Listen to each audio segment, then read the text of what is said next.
Paging Dr. Gary C. Please proceed to the geriatrics department. Emergency! Emergency! Paging Dr. C! Emergency! Emergency!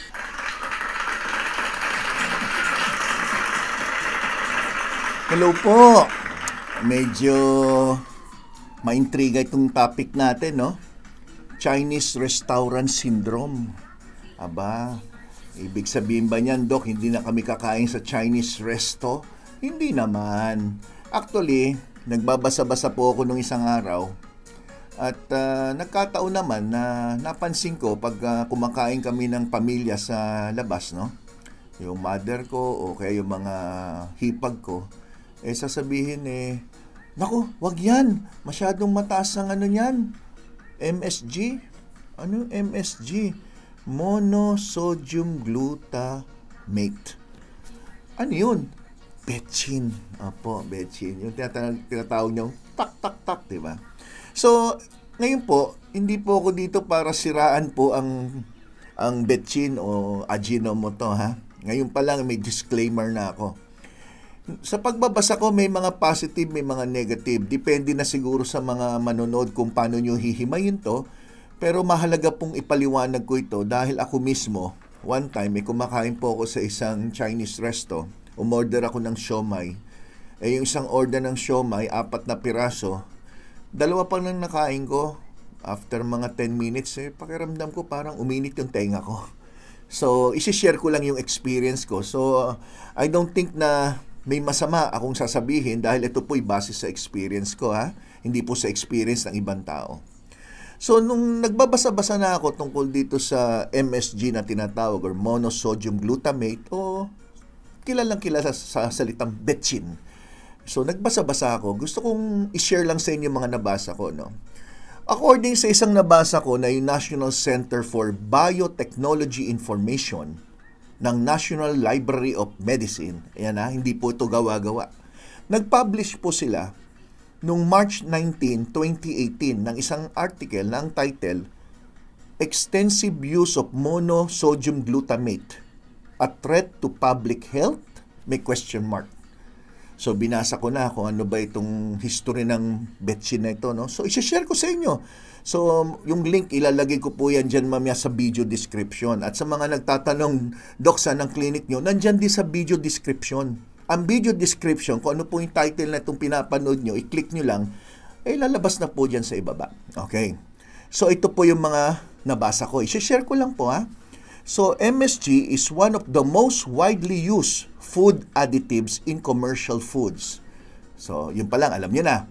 So, mga pagkain na kinakain nyo sa resto o saan man, commercial food ang tawag dyan, di ba? So, yan ang number 1. Kaso, ito nakalagay. Its application has increased over time and it is found in many different ingredients and processed foods obtainable in every market or grocery stores. So, binabasa ko mismo yung article. So, ang sinasabi, hindi lang pala yung nagluto ka, nagtaktak ka ng ganyan, doon mo nakukuha po yung tinatawag na betchin. Meron na rin po sa mga processed food, nakasama na doon. Pero, pag tinignan mo yung mga ibang label, nakalagay, no MSG added. Pero, according dito sa pag-aaral na to, ito palang betchin, nandun na mismo sa mga, maski mga chips, yung mga chichirya, mga junk foods. So, andun, mamaya, isa-isahin ko po, Ngayon, bigyan ko lang ng short history kayo tungkol sa MSG. Kailan ba natuklasan to? Itong MSG ay, ang nakatuklas, hindi naman Chinese, Japanese. Isang Japanese scientist. Natuklasan noong 1907. Biro mo, tagal na pala nito. So, more than 100 years nung ito'y natuklasan.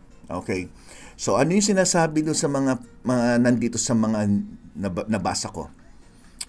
May isang Japanese daw na kumakain siya at doon sa kanyang sabaw, na hinanda ng asawa niya, sabi niya, parang naiiba lasa na to. Ano bang hinalo mo dito? So, ang sabi ng asawa niya, hinaluan ko yan ng parang seaweeds o kelp na tinatawag. So sabi niya, aba, parang sumarap. So ang ginawa niya ngayon, in-isolate niya ngayon itong kelp, yung mismong kelp, at pinag-aralan niya anong sangkap meron doon. At ito na yon, yung glutamic acid, yung monosodium glutamate na ipinangalan. Napansin niya, sumarap daw, naging malinamnam yung pagkain niya. At ang tawag doon sa Japan nung unang araw, umami. Umami. U-M-A-M-I. Ang ibig sabihin ng umami, parang savory, maninamnam. Yan. Ngayon, sa China naman, ang tawag dito, China salt. China salt. Yan. So, matagal na to. So, hindi pala to bago, no? Pero nalaman dito sa pag-aaral na ginawa, nagpapasarap ng lasa, pero ito yung mga toxicity associated sa pagkain ng monosodium glutamate. O, isa-isay natin, ano yung mga sinasabing toxicity? Na-link daw ito sa obesity, metabolic disorders, Chinese restaurant syndrome, neurotoxic effects, and detrimental effect on reproductive organs. Ano ibig sabihin yun? Masama sa reproductive organs, babae man o lalaki. Pwedeng siguro hindi mabuntis, isa sa pwedeng dahilan. Ngayon, dito sa Chinese restaurant syndrome, nagkaroon ng issue na wag yung ginagamit niya, naapektuhan yung business ng mga Chinese. Bumababa ang benta nila nung araw, nung biglang lumabas yung ganitong pag-aaral. So, nag-contest sila at pinalitan na ngayon. Hindi na Chinese restaurant syndrome ang tawag. Ang tawag na MSG symptom complex. MSG symptom complex. Na sinasabi na hindi masama kumain yan o maghalo niyan sa pagkain. Ang nagiging problema daw ay kung yung tao ay sensitive daw dito sa sangkap na to. So ang sinasabi, hindi lahat ng kumain ng pagkain na may halong ganito ay magkakaroon ng ganito mga problema. Yan yung mga taong sensitive lang daw. Yun ang sinasabi. So safe daw yan according to the FDA.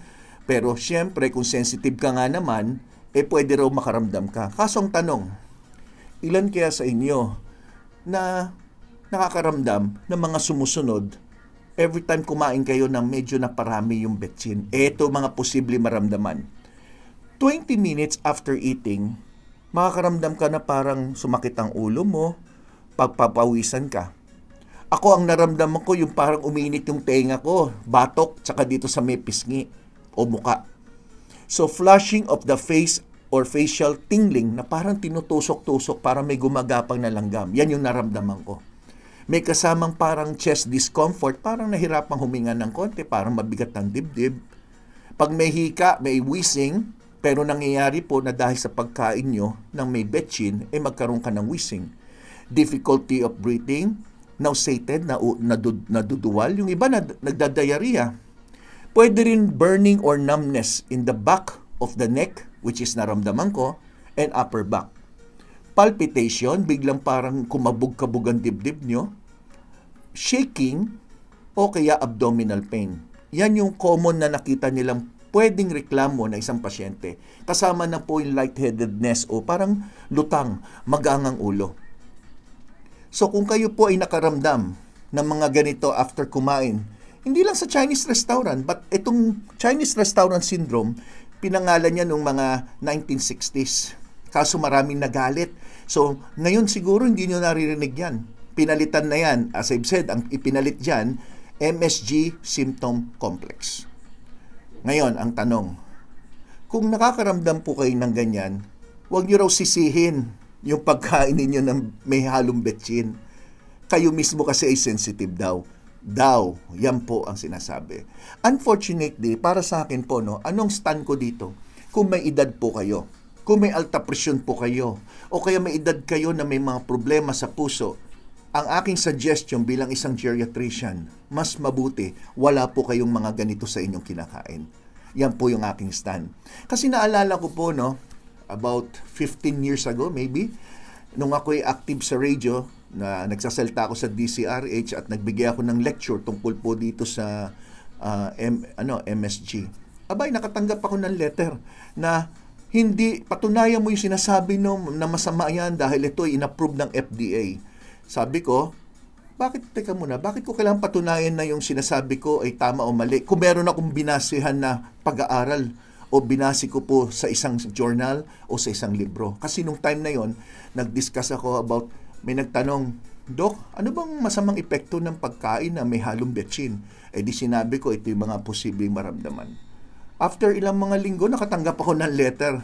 Diretso na natin sa Ajinomoto, Philippines. Pero hindi ko pinansin. Kasi meron akong basihan ng libro at journal na sineshare ko lang. Kaya nga tulad ng sinabi ko kanina, ito'y opinion ko as a doctor, as a geriatric doctor. Wag ang mga senior citizen, kung nakakaramdam kayo ng mga nabanggit ko, iwasan nyo po. Dahil may kilala po ako na tumaas ang blood pressure, pagkatapos siyang kumain na medyo naparami. At itong pasyenteng to, tumaas ang BP, buti na agapan dahil umabot ng 200/120 ang blood pressure. Ang swerte at naagapan naman at back to normal. But sino sisisihin natin? Yung taong malakas kumain o yung kinain niya na may halo na mga ganito?